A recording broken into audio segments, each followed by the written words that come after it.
Efésios 5, 31 e 32. Por essa razão, o homem deixará pai e mãe e se unirá à sua mulher, e os dois se tornarão uma só carne. Este é um mistério profundo. Refiro-me, porém, a Cristo e à igreja. Uau! Feche os seus olhos comigo. Espírito Santo, eu te amo tanto. O Senhor é tão lindo. E eu confesso diante dos meus irmãos que eu sou completamente dependente, desesperadamente dependente do Senhor. E nada do que eu fizer aqui, se não for debaixo da tua unção, se não for o Senhor me usando, vale a pena. Que o Senhor cresça nesse ambiente, que eu diminua, que o seu nome seja exaltado. Senhor, eu peço que o Senhor abra os corações para ouvir e entender essa palavra. Eu quebro nesse lugar, Senhor, toda a armadilha do diabo para nos roubar o que essa palavra pode fazer. E eu peço que o Senhor fale de dentro para fora. Que não seja apenas conhecimento para o nosso intelecto, mas revelação no nosso espírito, para a mudança do caráter, para a mudança da identidade, para a transformação do homem interior, em nome de Jesus. Eu abençoo, Senhor, esse tempo e eu peço que o Senhor fale conosco. Repita comigo assim: Senhor, dá-me olhos para ver, dá-me ouvidos para ouvir e um coração para entender. Em nome de Jesus. Amém. Lá na Paz Church, você não precisa ser batizado para cear, né? É um costume das igrejas batistas, né? E aqui na Igreja Batista da Paz, nós normalmente aconselhamos, também não é uma obrigação, mas nós aconselhamos que a pessoa se batize antes de cear, para ela ter uma idade, uma maturidade, porque a ceia é uma coisa muito séria e a gente deve fazer isso com responsabilidade. Na Paz Church, eles não têm isso como algo que a pessoa precise fazer para cear. Então a ceia é servida livremente, quem quiser participar pode participar. Claro, sempre com ensino, explicação de como funciona, como é importante discernir, mas é livre. E nessa os meus filhos começaram a cear, apesar de ainda não estarem batizados. E é muito legal poder cear com os meus filhos. Mas na última ceia eu percebi que eles talvez não estivessem levando aquele momento tão a sério, ou talvez não estivessem entendendo tão bem aquele momento, eu não sei, um pouco dispersos e, sabe, coisa de criança. E talvez há um pouco tempo atrás, a minha resposta para aquilo, porque eu tenho um zelo muito grande pelas coisas de Deus, eu acho importante demais a gente cuidar muito do nosso relacionamento com Deus, tanto no ambiente do amor, do filhinho, do papai, mas também no ambiente do temor, do Deus poderoso, de como eu devo zelar pelas coisas dele. E talvez há um pouco tempo atrás eu diria: filhos, olha, isso que vocês estão fazendo está muito feio, não está legal, pode parar, me dá aqui a ceia, vocês nem vão tomar, tem que fazer isso aqui tem que discernir, não está legal. Mas a hora que eu vi os meus filhos um pouco dispersos e sem entender, eu senti o Espírito Santo falando no meu coração: seus filhos precisam aprender sobre a ceia em casa. Graças a Deus a gente estava perto da Páscoa, e eu já tinha decidido fazer um jantar de Páscoa lá em casa. E então eu falei: no dia do jantar de Páscoa eu vou fazer uma celebração da ceia antes do jantar, e ali eu vou ensinar meus filhos à mesa. E a gente preparou um jantar bem legal. O Max e a Larissa estavam lá nos dias, né? Eu também chamei um outro casal do meu Life Group lá, que é o Paulo e a Andressa. Life Group é célula, lá chama Life Group. E eu chamei eles, e aí eu comprei um cordeiro, eu temperei ele no vinho, com alecrim e alho, deixei aquele negócio 2 dias lá. A Tayla fez um pão, ela fez o pão todo, fez um pão enorme. A gente comprou um suco de uva, comprou umas carnes gostosas. A Andressa trouxe o apple pie. Sabe o que é apple pie? Apple pie é aquela torta americana que a gente vê no desenho, que ela é toda quadradinha em cima assim. É uma torta de maçã. Eu gostei demais do apple pie, irmão, porque toda vez que meu menino pedia um pedaço, eu falava: não, apple pie. Eu não sei como é que os 3 cultos riram dessa piada tão ruim. Eu estou quase tirando a minha carteirinha da piada do pavê. Daqui a pouco eu vou poder fazer ela também. Estou virando um tiozão. E aí nós assentamos e eu peguei aquele pão e eu comecei a ensinar meus filhos. Filhos, Jesus ele pegou, está escrito que ele pegou um pão. É interessante porque quando fala do cálice diz o cálice, mas quando fala do pão fala um pão.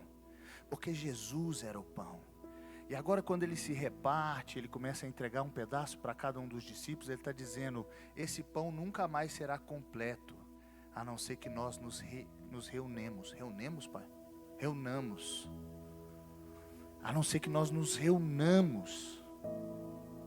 O corpo é importante, está escrito na palavra que muitos estão doentes e estão como mortos porque não discernem o corpo. Não é porque não discernem o cálice, não é porque não discernem o Senhor, não é porque não discernem a salvação, é porque não aprenderam a viver uma vida que se vive no corpo. As pessoas querem ter acesso ao sangue, que fala de graça, de salvação, mas ninguém consegue acessar sangue sem passar pelo corpo. E eu fui ensinando sobre o corpo, sobre a importância do pão. E a gente comeu aquele pão. Depois a gente pegou o cálice, minha mãe me deu umas taças muito lindas assim, e estava cheio de suco de uva, e eu comecei a falar sobre o sangue. Eu tinha participado de uma live um pouco mais cedo, e na live o pastor ensinou um negócio tão legal sobre sangue. Ele falou, olha, o sangue ele corre pelo corpo através de órgãos que estão unidos. A primeira coisa é que os órgãos têm que estar unidos. E o coração vai bombeando o sangue e ele vai levando o oxigênio, mas ele vem trazendo o gás carbônico, ele vai tirando as impurezas. Então, enquanto o corpo está ali, os órgãos unidos, o sangue vem limpando o corpo, expurga o que é mal e traz de volta o que é bom. Vem trazendo o fôlego de vida, o ar, o espírito de vida. E ali eu fui ensinando sobre como que o Davi escreve em Salmo 23, preparas perante mim uma mesa na presença dos meus inimigos, meu cálice transborda. Sabe, o Senhor Jesus, Ele não te deu um cálice com um golinho só, Ele transborda, está entornando, porque a graça é abundante. Onde abundou o pecado, superabundou a graça. E agora o cálice transbordante fala que você tem o suficiente para dividir com alguém, para ensinar mais alguém. E ali eu fui ensinando os meus filhos, e foi um tempo tão gostoso. A gente pegou os pratos para comer o jantar depois de cear. E o judeu na Páscoa, tinha uma parte da cerimônia que eram as crianças perguntando aos pais, pai, por que nós estamos fazendo isso? O que significa isso? E os pais contavam a história do êxodo, da saída do Egito, que era a Páscoa do judeu. Mas lá na nossa mesa, a nossa Páscoa é diferente. A nossa Páscoa é a nossa saída do nosso Egito particular, quando o Cordeiro perfeito morreu no nosso lugar. E eu falei, agora as crianças podem fazer as perguntas. E eles começaram, Max, como foi a sua Páscoa? Como foi a sua conversão? O Max contou como ele se converteu. E aí o outro, Larissa, Andressa, pai. E a gente foi contando ali naquela mesa a nossa Páscoa, a nossa saída do Egito.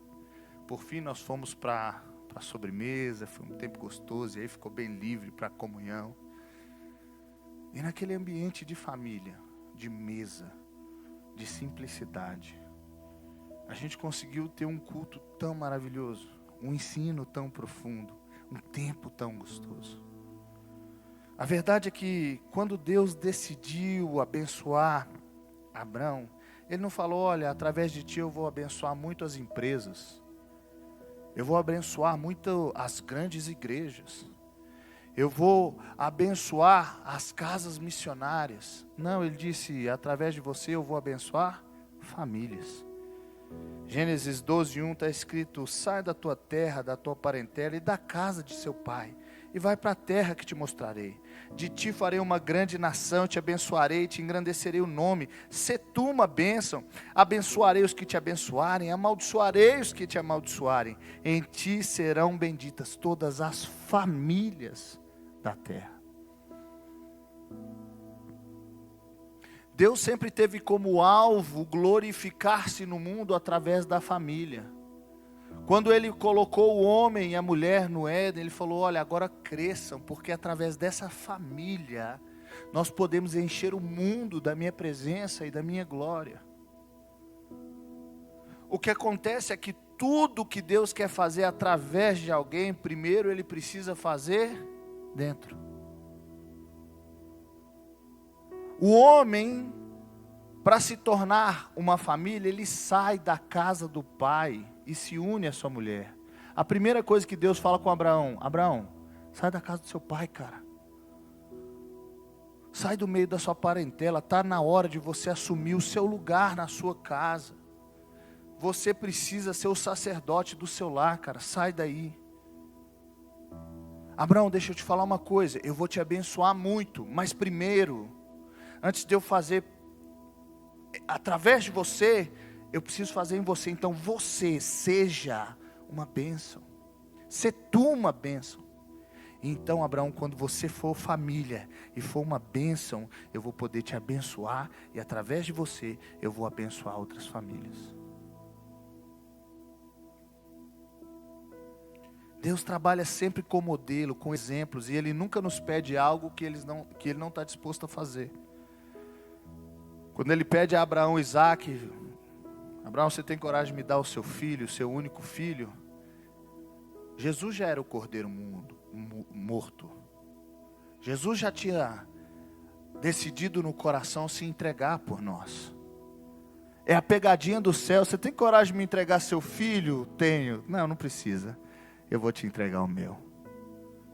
Abraão, vou te fazer uma família maravilhosa para abençoar a terra. Mas olha para mim, porque eu sou família. Você não precisa fazer o que eu não faço. Deus é família, é o Pai, o Filho e o Espírito Santo. Ele não disse eu farei, Ele disse façamos. E é interessante que todas as vezes que a gente anda de acordo com o propósito de Deus, a gente começa automaticamente a apresentar a Deus. Olhe para a família de Abraão. Você tem Abraão, o pai.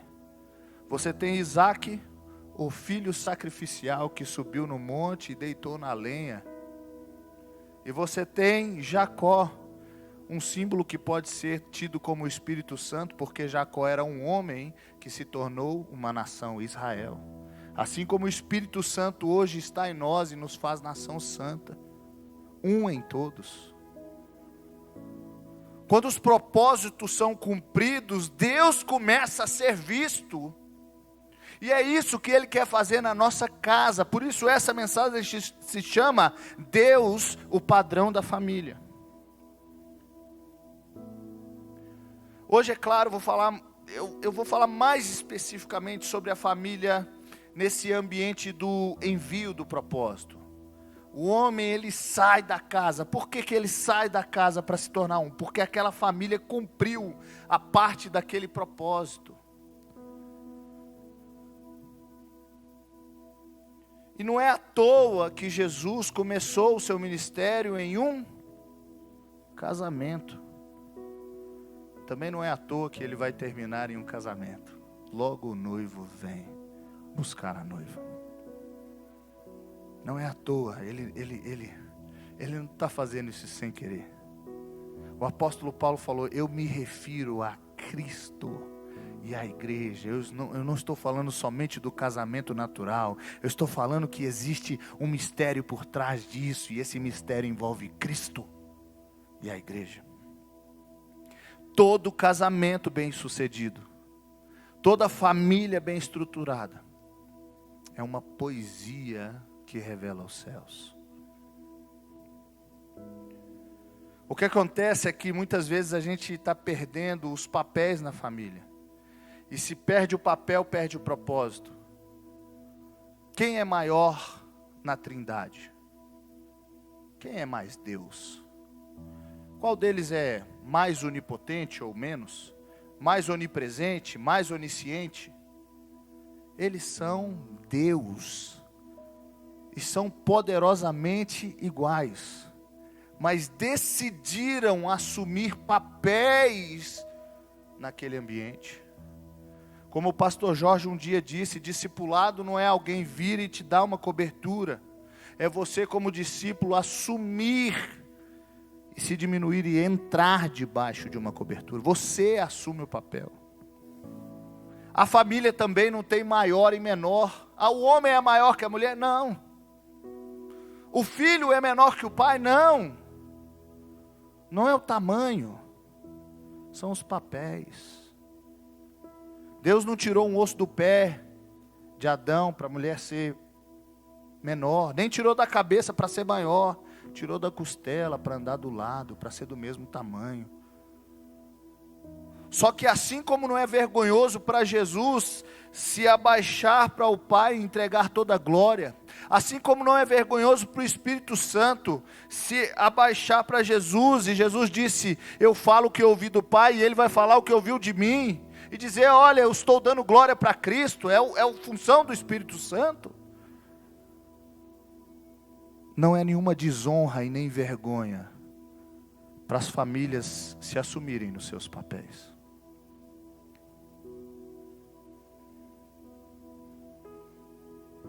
E pensando nisso, eu queria falar sobre o Pai, o Filho e o Espírito Santo. E em cada um deles eu quis tirar algumas características que nós, como família, poderíamos aprender deles.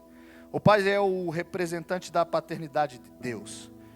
É muito comum você encontrar pessoas que têm alguma dificuldade de relacionamento com Deus. E se você olhar para a história dela, você vai ver que ela tem dificuldade de relacionamento com o Pai. Eu estava vendo, o Marcos me enviou. Não foi você, Marcos, que me enviou aquele negócio? O Marcos me enviou um estudo que dizia que os ateus, se você for estudar a vida deles, a maioria deles não tinha pai ausente ou uma família quebrada. Porque quando o pai some, quando o pai vai embora, Deus vai embora também. Um filho que não tem um relacionamento com o seu pai, ele tem dificuldade de ver Deus como pai. E é por isso que o homem, ele tem um papel importantíssimo a cumprir na família. Porque ele não está somente atingindo o seu filho emocionalmente, às vezes fisicamente, mas espiritualmente, com consequências que podem ir até a eternidade.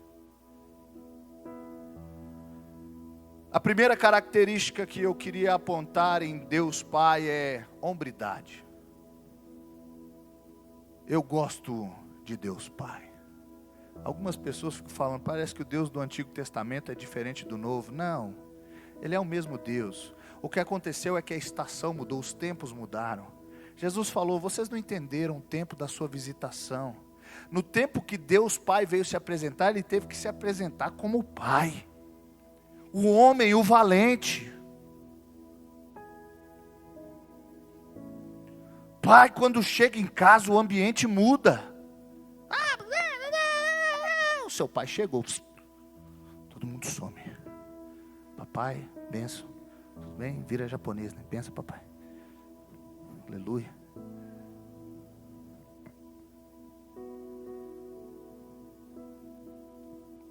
Hombridade fala de caráter, de autoridade. Fala de alguém que não se dobra. Fala de provisão física, provisão emocional, provisão espiritual. Hombridade fala de comportamento, irmão. O homem tem que saber como se comporta. O pastor chegou para mim e falou assim, ele fez assim para mim, assim. Eu falei, que é isso, pastor? Ele falou, é um anjo. Um anjo? Ele falou, você já viu o anjo rindo? Eu falei, é mesmo, cara, anjo é bravo. Eu falei, aquele anjo que tem cara de boi, o pastor, ele fica com a cara fechada também. Ele falou, não dá para conversar com você não. Imagine o encontro entre Deus e o diabo. Os dois aparecem aqui agora. O diabo vem arrogante.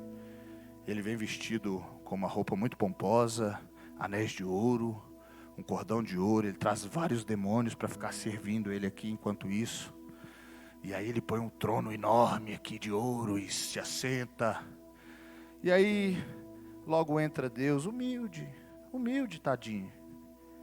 Uma barbinha branca. Uma roupinha tão simples de algodão. Cabeça baixa, ele é tão simples, tão humilde. Pega uma cadeirinha de madeira, se assenta. Nem olha para cima, de tão humilde. Você quer esse Deus? Pai é sinônimo de glória. Pai é sinônimo de honra. A gente quer aquele Deus do Salmo. Saiu fogo da narina dele. Eu estava no meio do lamaçal. Meus inimigos me cercaram. Cara, ele montou num anjo, desceu e acabou com eles. Meu pai me salvou.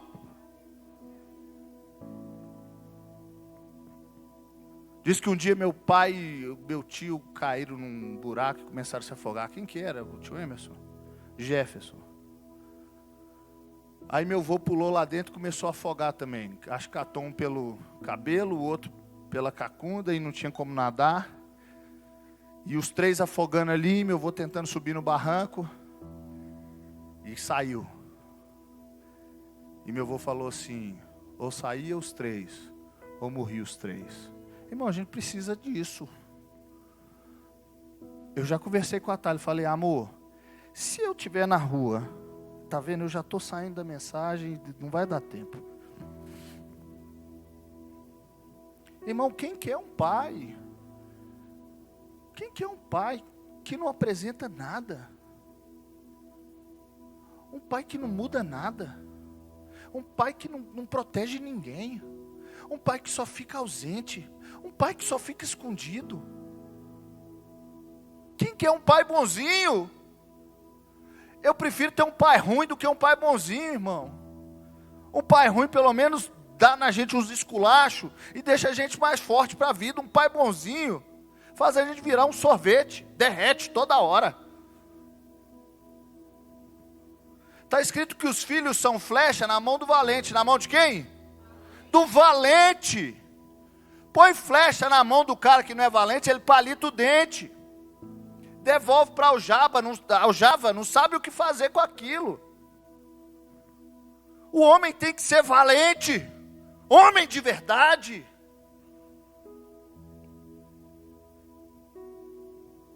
Volte a se assentar na cabeceira da sua mesa. Não, que bobeira, vô. Mas você ensina assim. Volte a comer o melhor pedaço do frango. Posso ouvir um amém? Lá em casa, um dos meus filhos, eu não vou dizer o nome, para ninguém saber quem é. Mas eu sei que alguns têm o espírito de revelação e já estão descobrindo.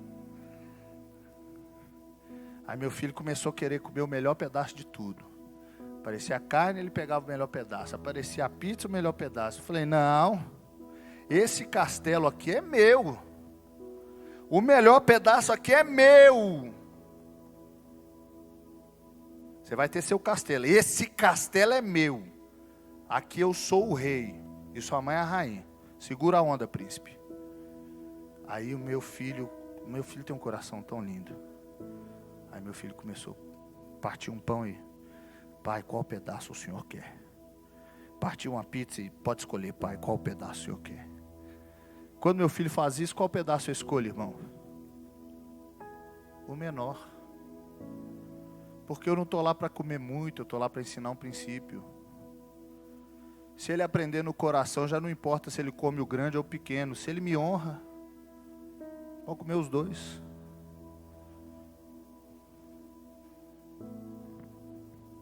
Um pai da identidade, segunda coisa, identidade. Deus disse para Jesus, tu és o meu filho amado em quem eu tenho prazer. Quantos milagres Jesus tinha feito ali? Nenhum. Ele tinha acabado de ser levantado do batismo. Nem batizado Jesus era. Porque identidade não tem a ver com o que você faz, tem a ver com o que você é, quem você é.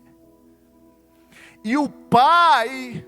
ele municia o filho com identidade. Quando o diabo falou assim, se tu és o filho, eu fico imaginando Jesus, que se tu é o filho, rapaz, meu pai acabou de dizer que eu sou. Eu sei quem eu sou, porque tem uma voz que vem atrás de mim me dizendo: você é filho amado. Eu tenho prazer em você, meu filho. Você é homem sério. Você é íntegro, de caráter. Você é um sucesso. Você é uma bênção. Homem de Deus. Um psicólogo americano chama James Dobson. Quem falou isso foi o pastor Paulo Jeff. Ele falou que o menino se torna homem, sabe quando? Quando o pai diz que ele é. Não é como uma festa de transição, não é quando ele faz tal idade, não é quando ele começa a entrar na puberdade, é quando o pai diz: filho, agora você é homem. De vez em quando eu falo lá em casa, eu estou saindo e eles vão ficar sozinhos, eu chego no Luke e falo: filho, você é um homem da casa, cuida de sua mãe, cuida do seu irmão, você está no meu lugar. Fico, Luca, pode deixar, pai, deixa comigo.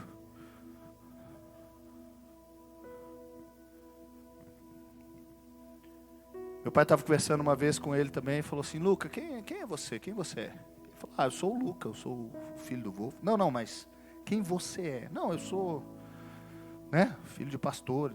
Não, quem você é? Quem? A pessoa que mora dentro desse corpo, quem é? E o Luca respondeu: eu sou uma pessoa muito feliz, vô, porque meu pai disse que eu sou. Ele me disse que minha casa vai ser cheia de alegria.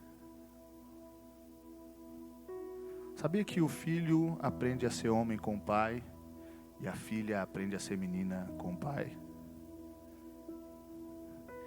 Porque o filho aprende a ser homem olhando para o herói. Meu herói, eu quero ser como ele. E a menina aprende a ser menina olhando para a paixão, para o amor. Eu quero me casar com alguém como ele.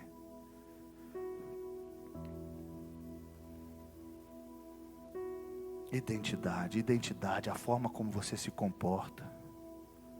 Como você se comporta? Outro dia meu filho estava jogando videogame, não vou falar o nome porque... E aí ele falou, ele perdeu no videogame, falou: que saco. Aí eu: Luca. Gente, é para confundir vocês. O Luca nem gosta de videogame.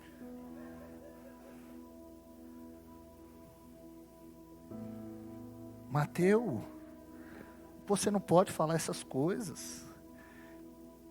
E aí ele: perdão, pai, e tal. Daí a pouco eu peguei o videogame e perdi. O que eu falei? A pessoa é tão santo que nem quer falar, que saco, né?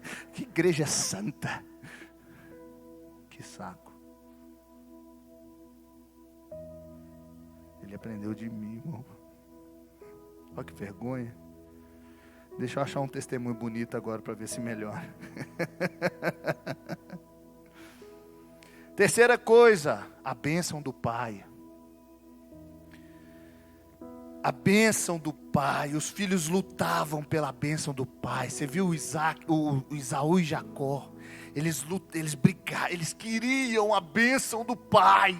Eles entendiam que era um tesouro que o pai entregava para eles. A bênção do pai. A gente precisa voltar a ensinar sobre a bênção do pai. Eu peço bênção até hoje para todos da minha família. Pai, bênção, mãe, bênção, vó, bênção, vô, bênção, tio, bênção, tia, bênção. Pode perguntar.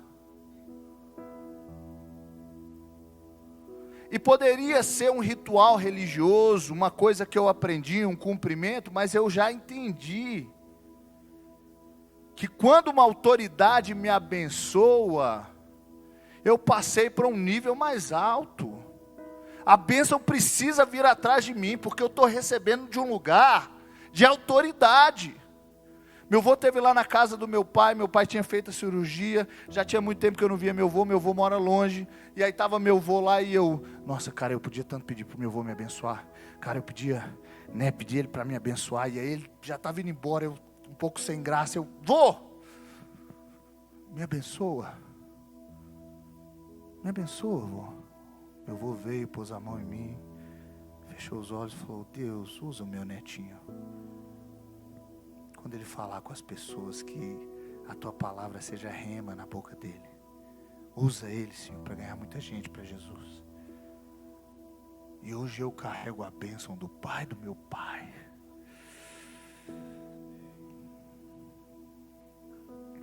Que todas essas palavras que hoje lhe ordeno estejam em seu coração.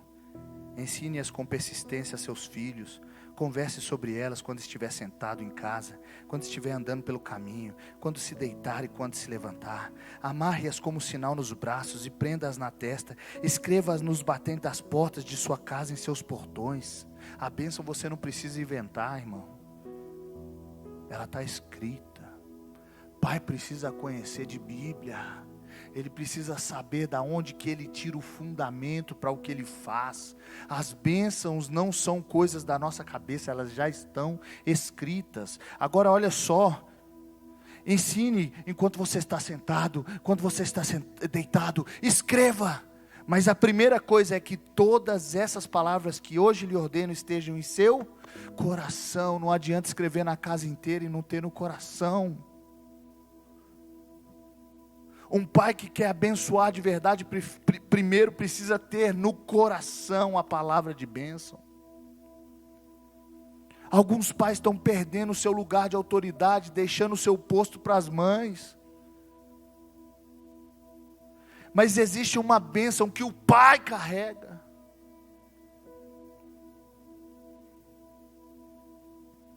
A gente precisa voltar a ensinar o nosso filho. Filho, pede bênção, pai. Por quê, pai? Não, porque tem que pedir bênção. Não é isso. Não, filho, é porque a bênção, deixa eu te explicar. Eu tenho autoridade no mundo espiritual. Aí quando eu te abençoo, eu imagino assim, filho, uma bolha de proteção ao seu redor. E aí eu imagino alguns anjos andando em volta de você. E aí enquanto você está andando, os anjos estão do seu lado. E aí talvez até alguém quer fazer algum mal para você, mas o anjo diz, esse não, esse tem a bênção do Pai. Quando você é abençoado, meu filho, você prospera. Onde você põe a mão, meu filho, dá certo. Ensina o seu filho. Está escrito que os pais entesouram para os filhos. Tem tesouro dentro de você, pai. Tem tesouro dentro de você, mãe, também. Que não serve para você. É herança para o filho, você precisa entregar.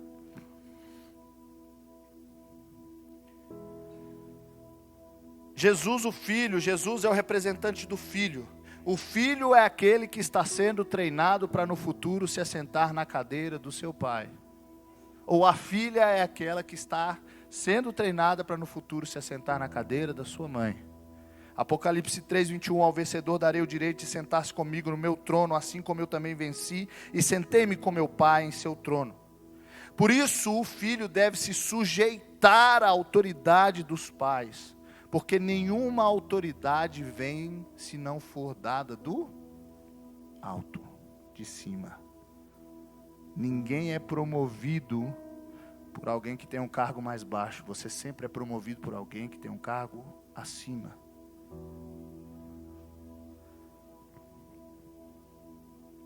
Primeira coisa que eu vejo em Jesus é representação. Jesus era um representante do Pai, ele era um representante da casa. Filipe falou com ele assim, mostra-nos o Pai, isso nos basta. Ele falou, poxa, você está andando comigo tanto tempo e ainda não percebeu? Quem vê a mim, vê aquele que me enviou. Por muito tempo eu quis ficar andando como se a minha família não fosse parte de mim. Eu não queria ter nada com eles, porque eu não pensava igual, eu não sentia igual, eu não cria igual. E eu queria essa liberdade de tipo, cara, eu nem faço mesmo parte dessa família. Deixa eu ser quem eu sou. Mas a verdade é que Cristo veio, e aonde ele chegou, ele pregou uma mensagem, ele disse, é chegado o reino de Deus, porque eu represento a casa do meu Pai. Quando alguém é chamado de mal educado, a crítica é para o filho ou para o pai? Para o pai. Filho, você representa a sua casa. Filhos, vocês inevitavelmente representam o nome que carregam. Quando Davi venceu Golias, Saul perguntou, quem é o pai desse rapaz.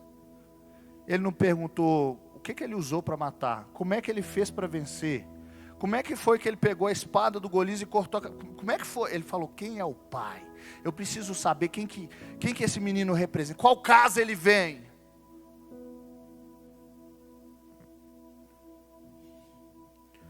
E eu já me senti assim, desconectado. Não, eu não, essa casa não me representa. Não, você representa essa casa, queira você ou não. E como Jesus andou diante disso? Você vê que Jesus, o momento de talvez maior indignação de Jesus na Bíblia é quando ele entra na casa do pai dele e o pessoal está fazendo de comércio. Ele derruba a mesa dos cambistas, ele faz um chicote, E a mensagem é o seguinte: pode me crucificar, pode me bater, pode cuspir em mim, pode zombar de mim, pode falar que eu não sou o Cristo, pode me matar, mas na casa do meu pai não.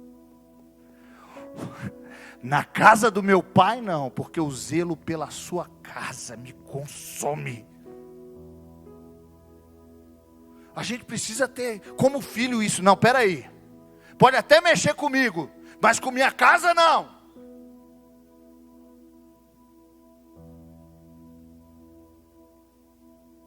Meu pai não, minha mãe não, pode mexer comigo, meu pai não, minha casa não, o meu nome não. E se a gente tivesse esse zelo, quantas coisas nós deixaríamos de fazer, porque não é o outro que está diminuindo nossa casa, é a gente mesmo. Quando Noé tomou o vinho e ficou bêbado, quem que foi lá olhar a nudez dele e contar para o outro? O próprio filho. De vez em quando a gente perdeu essa noção de representação. Em vez da gente estar cobrindo a nossa casa e guardando os nossos pais e honrando a nossa casa, a gente está indo lá fora queimar o filme. Segunda coisa, obediência. Jesus falou, não seja feita a minha, mas a tua vontade. Toda obediência é sacrificial. Não existe obediência no sim. Pai, eu posso comer um picolé? Pode. Ai, eu sou tão obediente. Isso não é obediência, irmão. Obediência é na hora que o pai fala não.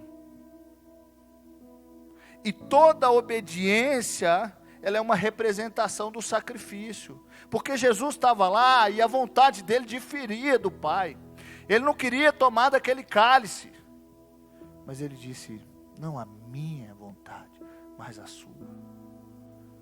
Está escrito que o filho é flecha na mão do valente. Flecha não escolhe para onde vai. Já pensou o valente tentando jogar a flecha no alvo e a flecha, não, nesse não, esse não. Flecha só vai, flecha não discute. A obediência perfeita, ela é imediata. Então eu tenho ensinado isso lá em casa. Filho, desliga a televisão que está na hora de dormir. Mas pai, eu posso... Não, obediência é imediata. Você pode até conversar comigo, mas enquanto você está obedecendo. Então ele levanta e começa a desligar a televisão. Então pai, eu estava pensando que talvez, aí está desligando o videogame. Amanhã eu não tenho aula, posso dormir mais cedo? Como a televisão já está desligada, eu falo, até você ligar vai dar muito tempo, vai dormir assim mesmo. Está brincando. Mas a verdade é que meus filhos têm sim, eles podem conversar comigo, mas eles têm que estar obedecendo. Filho, faz tal coisa. Tá bom, pai, mas eu posso te falar, estou indo fazer, ó pai, estou indo. Mas posso te falar uma coisa? Pode. Então, é porque eu posso ouvir meus filhos, mas tem que ter obediência. Obediência perfeita, ela é com boa atitude, não dá para obedecer assim. Eu lembro do meu pai muitas vezes com os meninos, né? Obediência imediata, os meninos, tá bom, vô. Com boa atitude, os meninos estão assim. Não, volta aqui. Agora sorrindo, vai sorrindo. Eu não quero sorrir, vô. Não, mas tem que ter boa atitude. Mas eu não quero. Não, sorrindo.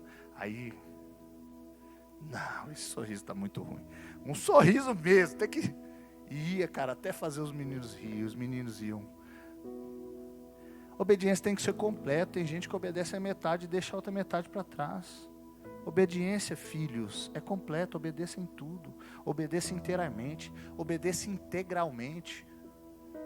Porque está escrito que Deus sonda as atitudes e o coração. Tem filho que está obedecendo na atitude, mas não está obedecendo no coração. Já vai fazer mesmo. Obedece com tudo que você tem. Terceira coisa, e agora eu estou acelerando porque já avacalhei. Falei que ia tentar não avacalhar e não consegui. Honra. João 8,49, disse Jesus: não estou endemoniado, pelo contrário, honro o meu Pai e vocês me desonram. Não estou buscando glória para mim mesmo, mas a quem busque e julgue. Honra é sempre buscar a glória para o outro. Honra é sempre colocar o outro acima. Filhos, seus pais podem até te servir, mas o lugar do serviço é seu, é você que honra o seu pai. Se você vir os seus pais ou alguma autoridade em pé e você na cadeira, você levanta, chama para sentar. Eu lembro de um dia, eu não sei onde que a gente estava, cara. Aí, uma das minhas tias desceu com um monte de sacola, acho que de laranja. E estava ali todo mundo conversando e eu vi. Aí eu saí correndo e tomei da mão dela e desci. Minha família me aplaudiu. Honra. Claro, qualquer um deles teria feito se tivesse visto. Eu percebi mais rápido, ganhei o galardão. Está lá no céu minha estrelinha. Honra, honra. O filho tem que servir o pai, tem que cuidar do pai, tem que colocar o pai no lugar de honra mesmo, de lá em cima, glorificar o pai. E agora eu não estou falando dessa glorificação de um Deus, mas de dar glória, cara. Meu pai fez para mim, meu pai me ensinou. Eu lembro de uma menina que eu vi, ela estava formando em não sei o que, um curso caro na faculdade, pai. E ela entrou na formatura com uma enxada. E ela disse: foi assim que meu pai pagou pela minha faculdade. Ela levou a enxada que o pai dela capinava para ela se tornar doutora. Honra. Honra. O Espírito Santo como símbolo materno. Pastor, o senhor está falando que Deus é mulher? Meu querido energúmeno. Não. Estou dizendo que Deus, quando criou o homem, está escrito: criou Deus o homem à sua imagem, a imagem de Deus o criou, homem e mulher o criou. O próprio Deus se apresenta de vez em quando com características maternas. Pode a mãe esquecer o filho que amamenta? Eu não me esqueço de vocês. Jesus falou: eu queria reunir vocês como a galinha reúne os pintinhos debaixo das asas. Em Jó 38, 28 está escrito: acaso a chuva tem pai? Quem é pai das gotas de orvalho? E aí depois ele começa: de que ventre materno vem o gelo?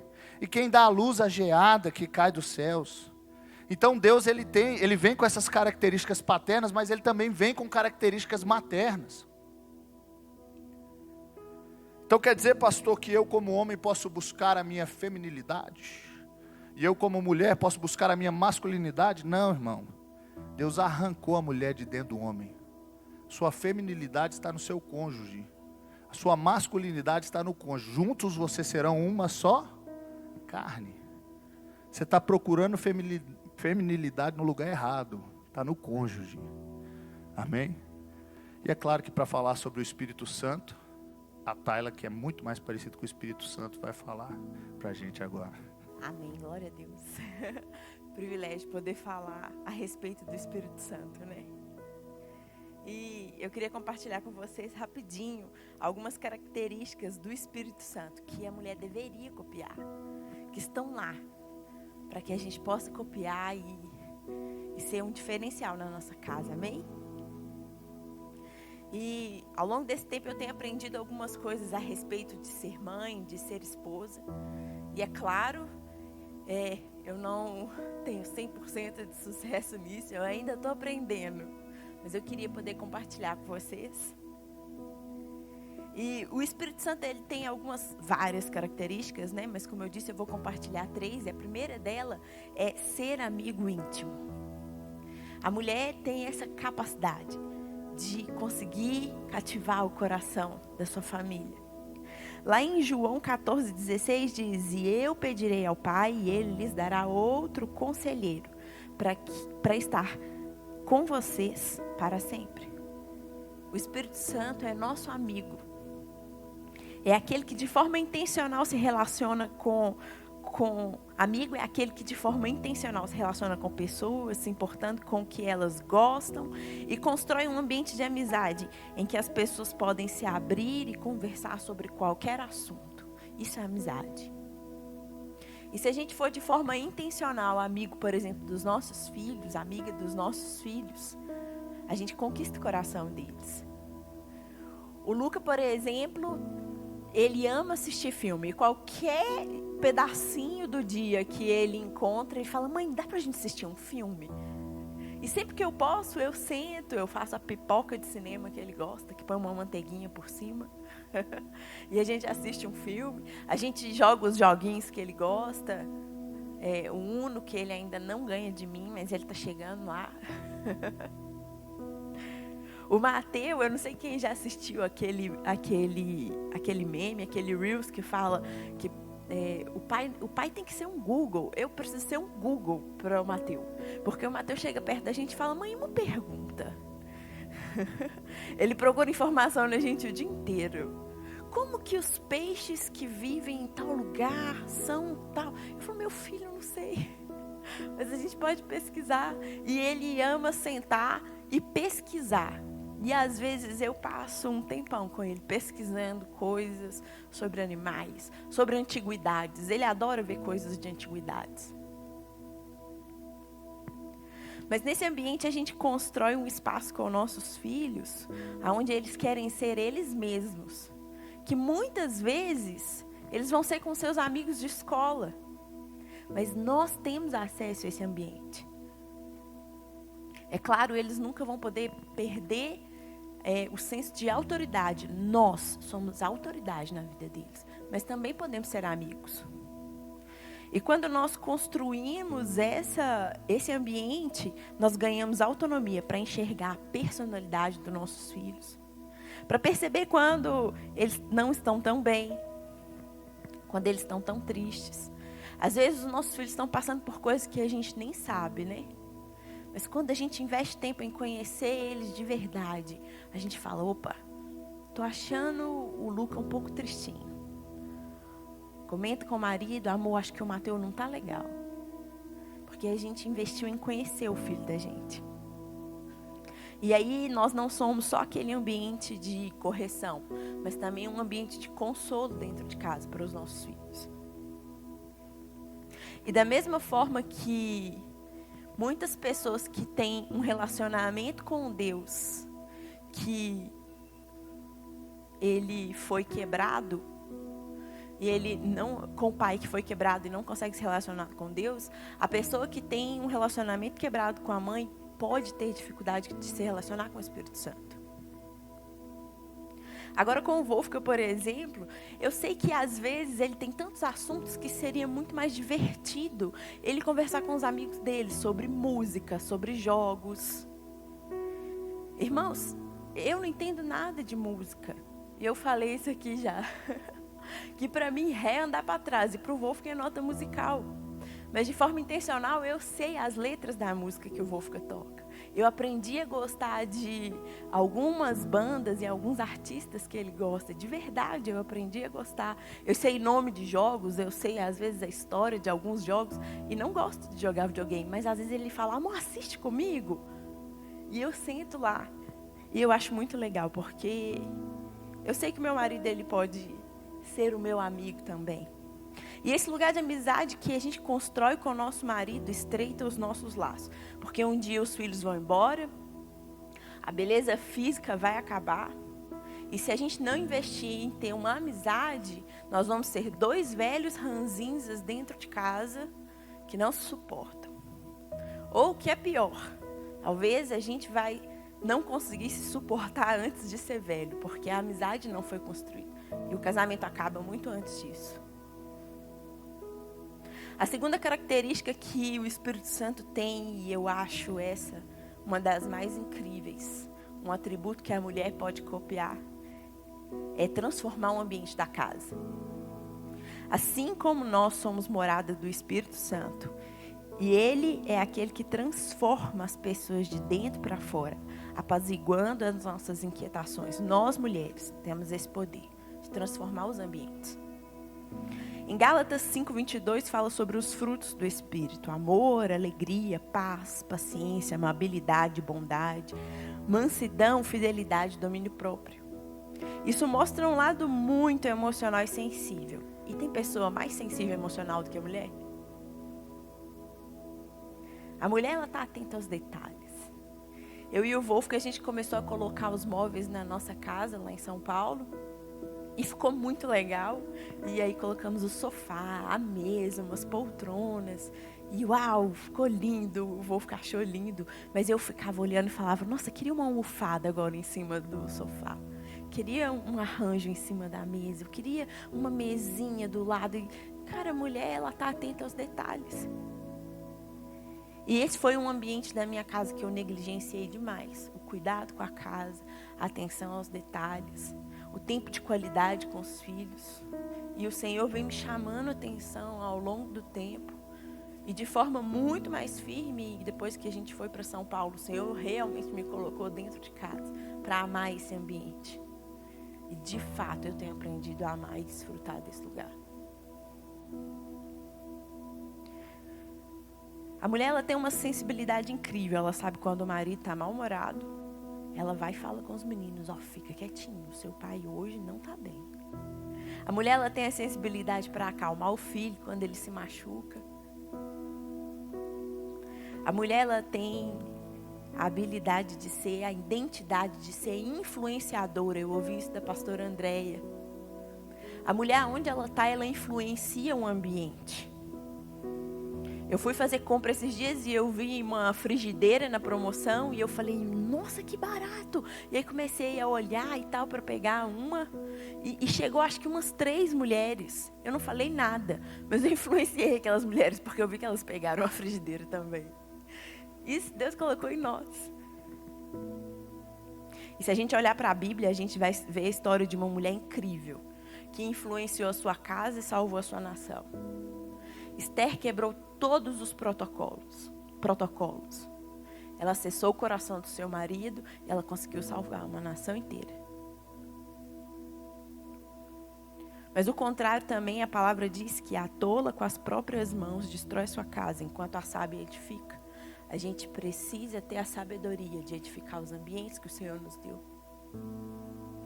Existe no mundo uma imagem criada a respeito das mulheres, que são doidas, surtadas, emocionalmente instáveis. E não é isso que a palavra diz a respeito da gente.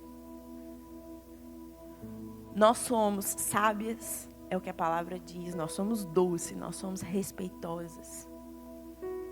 E o mundo fica falando a respeito disso, da nossa identidade. E toda vez que o diabo quer desconstruir um propósito, ele toca na identidade da gente. E a gente precisa aprender a rejeitar isso. Eu sei que nós somos emocionais e foi isso que o Senhor colocou dentro de nós.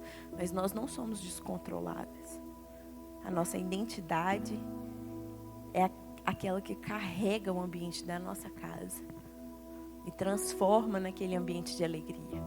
A terceira parte que eu queria falar rapidinho é uma coisa maravilhosa que o Espírito Santo faz e que nós podemos copiar, é a intercessão.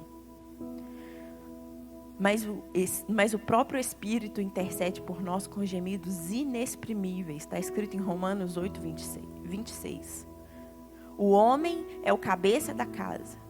É a função dele cobrir a família. É a função dele como sacerdote ser a cobertura espiritual. Mas nós somos as intercessoras, assim como o Espírito Santo é. Quantas vezes eu já ouvi, eu tenho certeza que cada um de vocês já ouviu, de mulheres que pagaram preço de oração pela sua casa, pelos seus filhos, pelo seu marido, e viu todos eles se renderem ao Senhor. Deus entregou isso nas nossas mãos, o poder de interceder pelas nossas famílias. Eu lembro o dia que o Senhor me chamou a essa responsabilidade. A gente tinha acabado de voltar para Jesus, a gente estava lá recebendo a primeira célula na nossa casa. Tá ali o Serjão e a Dani, foram nossos primeiros líderes. E o meu marido estava lutando para largar o cigarro. E eu ficava na cabeça dele e tal. E aí um dia eu vim para um culto de mulheres e eu falei, Deus, por que o Wolfgang não consegue? Por que ele não está sendo firme nessa decisão? Isso faz tão mal para ele. E tal, e tal. E fui falando, orando ao Senhor. E aí, sabe o que Deus falou comigo? E o que você está fazendo para ajudar ele? E aí naquele momento eu decidi entrar em jejum pela vida do meu marido. Ele sabia que eu estava jejuando, ele não sabia o porquê que eu estava jejuando. E no dia que eu entreguei o meu jejum, ele largou o cigarro.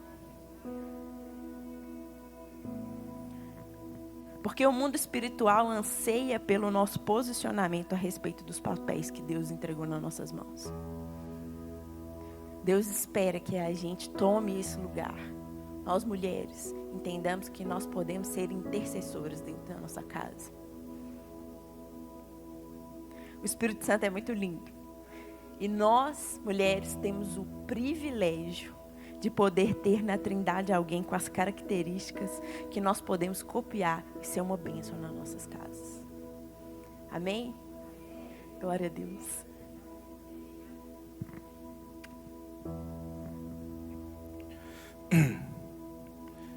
Recentemente o Mateus fez um desenho, já estou terminando. Fez um desenho de uma vela acesa. E ele fez o desenho todo em preto e branco. E ele fez só o fogo colorido. Ficou bonito pra caramba o desenho, ele veio me mostrar. Eu, filho, gostei muito. E aí ele recortou e falou, toma pai, fica pra você. E aí eu coloquei na minha carteira e eu fui para uma reunião de oração. Enquanto a gente estava nessa reunião de oração, o Fanuel estava ministrando com violão. E estava uma presença de Deus tão gostosa. Tão gostosa. E eu fiquei pensando, nossa cara, como o Fanuel atrai a presença de Deus, né? Como esse cara carrega uma unção. Quando ele toca é diferente. E o Espírito Santo falou no meu coração, entrega para ele o desenho. Eu falei, fala o Espírito Santo. E ele falou, entrega para ele, ele vai entender o que é. Então eu peguei aquele desenho, no final da reunião, saí, andei até ele. E eu falei, cara, eu estava ali, estava orando, e eu senti do Espírito Santo. Então, se não fizer nenhum sentido, você ganhou um desenho. Se fizer sentido, talvez ele está falando com você. E eu entreguei, quando eu tirei da carteira, entreguei para ele, ele me abraçou e falou, o pastor falou comigo sobre isso ontem. Ele profetizou na minha vida e disse que viu uma nova luz nascendo na minha vida. Eu cheguei em casa, doido para encontrar o Mateus, e eu contei para ele, né? Falei, filho, cara, você é profeta. Eu entreguei seu desenho, cara. Ele falou com o Fanuel e foi assim, assim, assado. E ele falou comigo assim, pai, hoje no meu tempo com Deus. Eu falei, Deus, usa os meus dons para falar com as pessoas. O diabo está doido para destruir a família. E já tem muito tempo. A gente fica sempre recebendo um apelo negativo à família. Você olha para os Simpsons, né? O Homer é aquele pai idiota, a Marge é aquela mulher que tem que segurar tudo, o Bart é aquele filho rebelde, sempre mal, a Lisa é uma menina arrogante, cheia das ideias dela e ela é melhor que todo mundo. E o mundo fica tentando passar essa família toda quebrada para a gente. E talvez você olhe para mim e fale assim, mas sabe o que acontece, Wolfgang? Eu vim de uma família assim, cara. Meu pai foi ausente, minha mãe saía com todo mundo, a gente não conheceu o evangelho, e assim, eu venho de uma família toda quebrada. Mas a verdade é que a Bíblia tem uma proposta diferente para você. Em Efésios 3,14 está escrito, por essa razão ajoelho-me diante do Pai, do qual recebe o nome de toda a família nos céus e na terra. Você não precisa mais viver apenas debaixo do legado da sua família na terra. Jesus veio e te colocou debaixo de um novo sobrenome. Você pode levar o nome do Pai no céu.